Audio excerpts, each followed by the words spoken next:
Yon, good day mga kalipipay. Ngayong araw, tuturuan kayo magbuo ng ating rapa, ng ating swing wardrobe shelf type. Bago tayo mag-start, papakita ko muna sa inyo yung ating mga parts and accessories. Ito yung left and right na door natin. Ito yung details ng pintuan niya. Then, ito naman yung ating top part, top cover. Yan.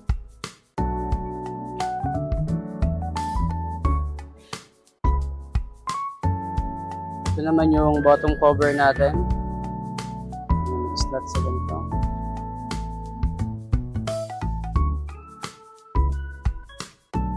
Ito yung 4 pieces na shelves natin.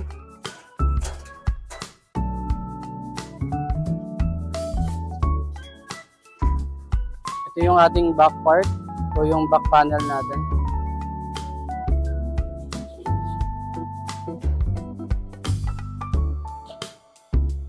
Meron yung side, left, right.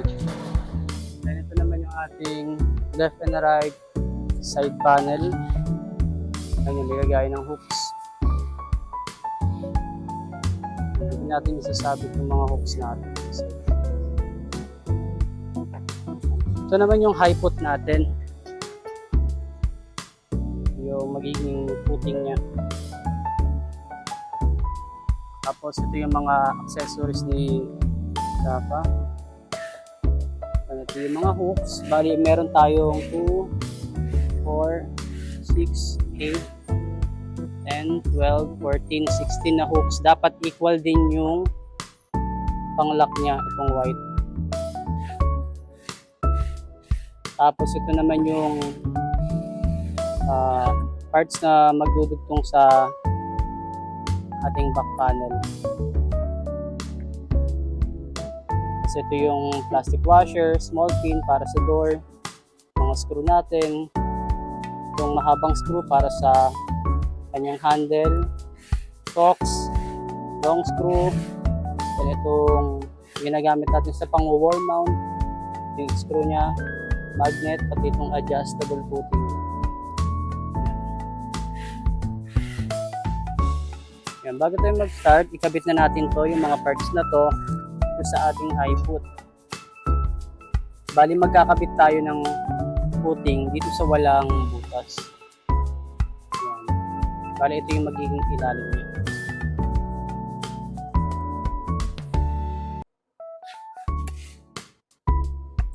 Kakabit, combination ng martilyo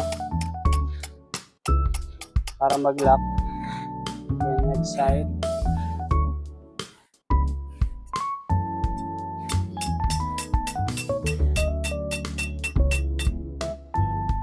I-zero nyo muna yung yung inch ng yung footing. Ulit. Walang butas doon kayo magkakabit ng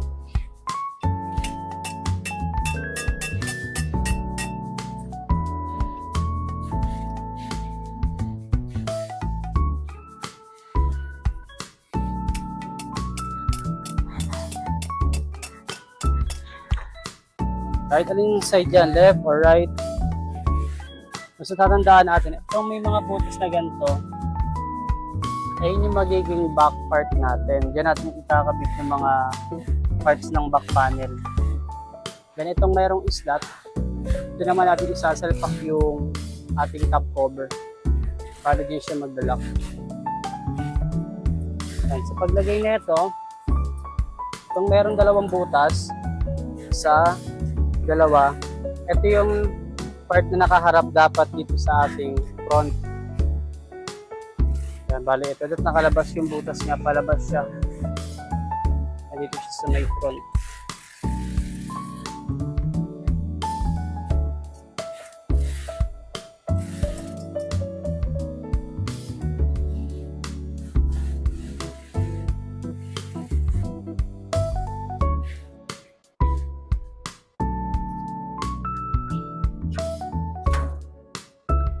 Itong part naman na to, ito yung sa may back part niya.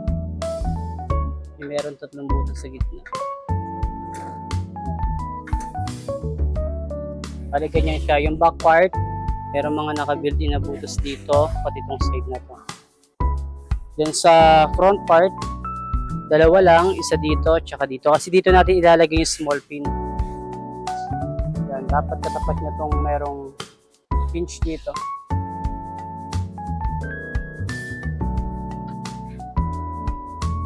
Yan.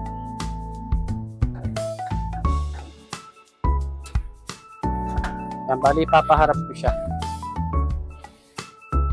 Yan, ganyan yung stand niya. Ito yung magiging front natin.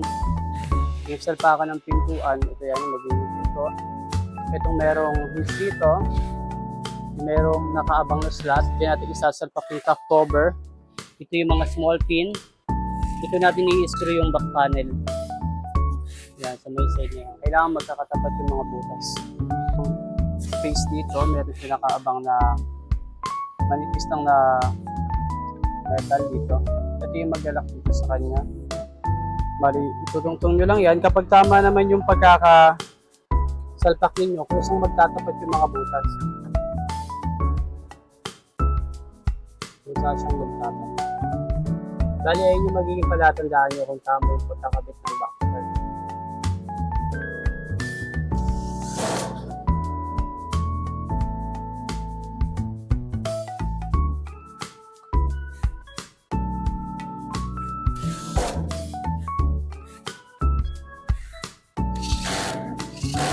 Bali, wag din muna i-screw to.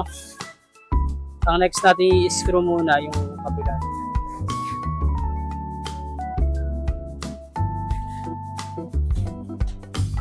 So, continue lang.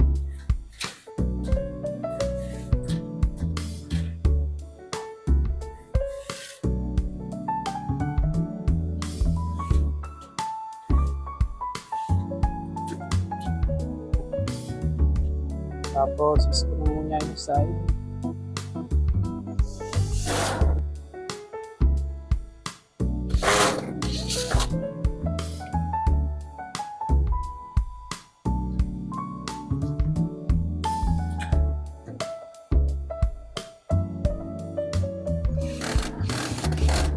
Yan.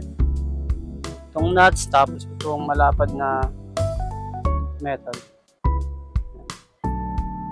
Bali sa pagsalpak, ito yung magiging pang-lock niya. Pasok nyo muna yung screw, dikit nyo to. Tapos dahan-dahan hanggang sa mag-lock siya.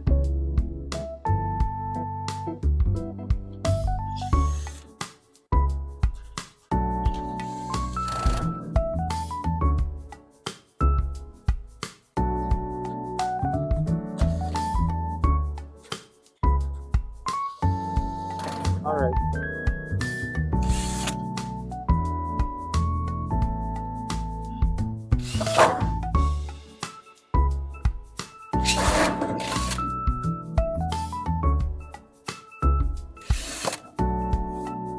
Kapag nakabit na natin yan, yung ating pinaka back part nya, side panel, tama yung pagkakabit natin, yung mga butas.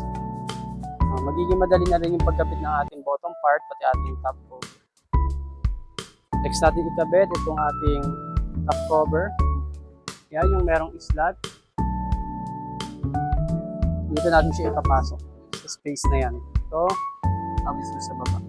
Bali yung pagsalpak niyan, manggagaling sa taas. Unahin nyo munang isalpak to, yung dito. Yan, pag nakita nyo nagpasok na siya, side, push, pagtatapat yung mga butas niya. Yan, tsaka natin i-fix, i-screw yung mga butas na ito.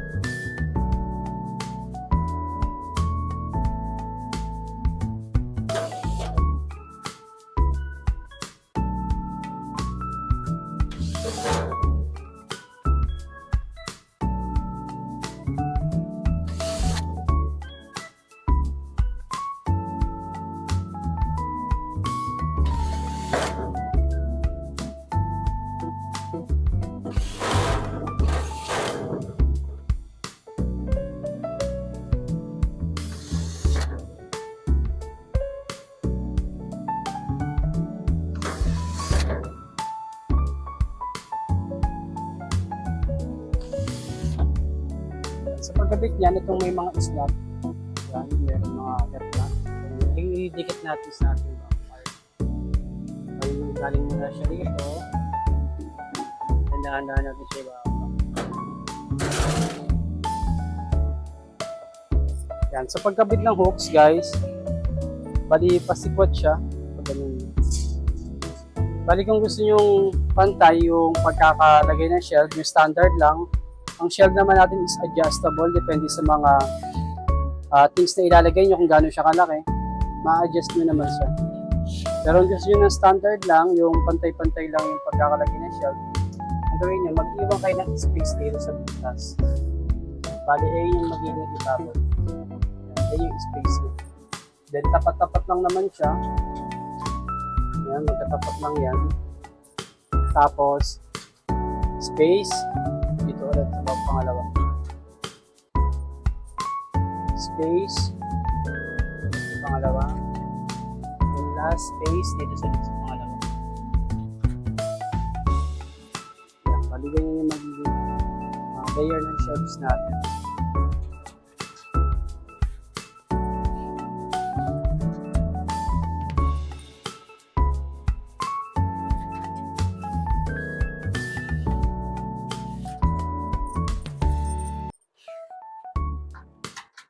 Pagkakatapat lang naman yung kaya dito yung malilito.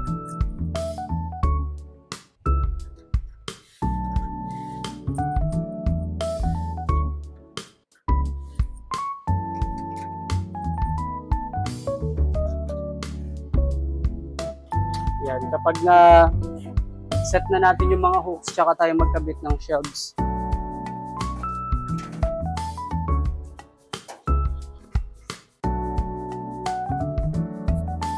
Pagkabit ng shelf yan, pag ganyan siya, pasok mo na pag ganyan. Pasok mo na, yan hinahin yung ilapag yung sa dulo.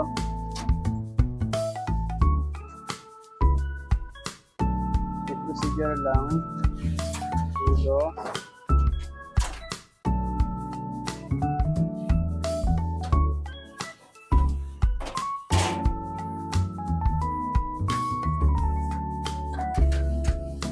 Pag okay na sa inyo yung ganyang space niya, yan, pag okay na sa inyo yung ganitong sukat ng compartment niya, saka nyo siya ngayon lagyan ng plastic block. Yan, bali ganyan yung magiging standard ng shelf natin. Equal yung kada compartment niya. Yan, kapag okay na sa inyo yung ganyang space, saka kayo maglagay ng plastic block. So, pagkabit ng plastic block, nakatayo siyang pag-ganyan, ipipress nyo lang, tapos ito yung siya ipapasok sa box. Sa babaw ng shelf. Bali, kailangan nakatayo siyang pag-ganto, press, ipasok nyo.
Small pin guys, tapos yung plastic washer, ganito lang siya i-apply.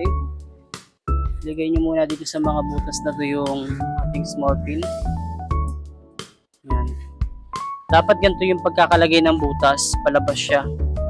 Kasi kapag na yung butas nandito sa dulo, mangyayari, sasangga ito sa pintuan.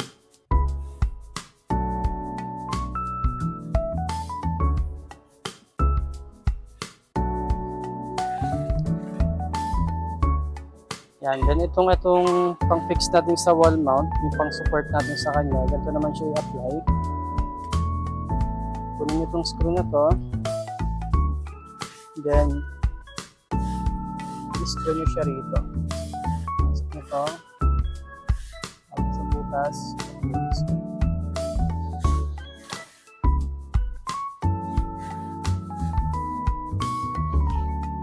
Additional support lang naman siya.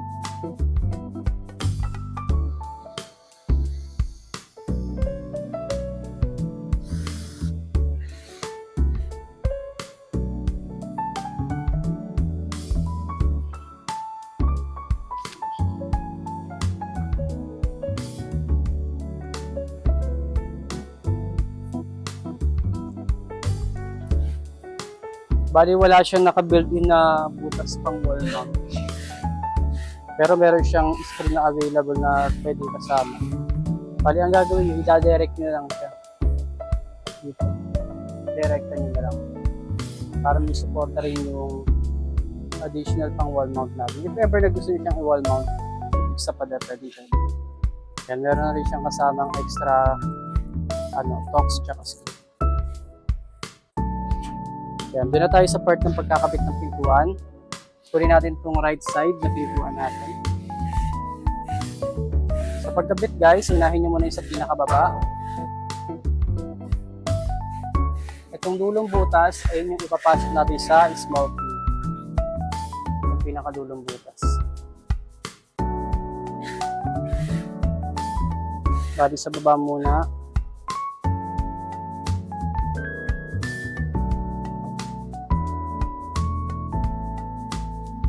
Yan, kapag may salpak na, press down. Tutok. Sa butas. Try swing kung tumatama. Oops. Next side. Bali ang palatandaan pala guys, itong spring na to ay yung sa taas.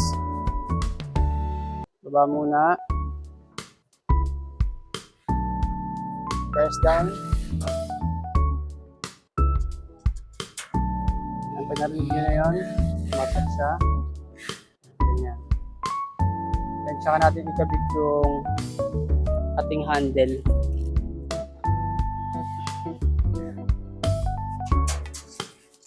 So, pagkabit naman ng handle guys, dali lang. Pasok nyo muna to dito sa may butas. Hanapin yung hanggang sa lumabas yung nuts. Hold nyo lang to. Then, hold nyo lang ng finger nyo. Then, ito ipasok nyo. Tapos, dito nyo na siya ikutin. Itong pinaka-knob. Yan.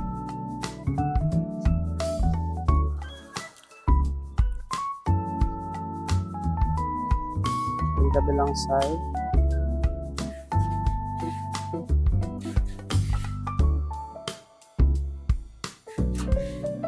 Hold and ikot.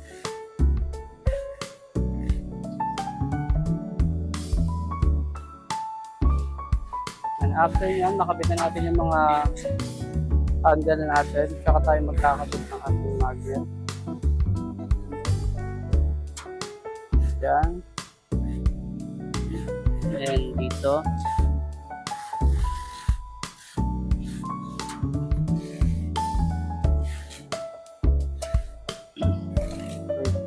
Then kapag nakabit na natin yung mga magnet natin, so kung sino may makikita pa kayong butas dyan, bali sa box ng ating cabinet, sa box ni Rapa, wala siyang kasamang rubber stopper. Pero if ever na gusto nyo ng rubber stopper, pwede naman kayo bumili sa online. Shop din ng Liquify, Alice Steel. Pwede kayong bumili ng rubber stopper para malagyan to. Pero sa box nitong cabinet na to, magnet lang talaga nakalagay siya. Baka magtaka kayo kung bakit walang extra parts, accessories para dito. Bali wala talaga siyang kasama sa box niya. Magnet lang. Yan, bali ganyan lang kadali at kasimple buuin ang ating Rapa, ating swing wardrobe na shelf type.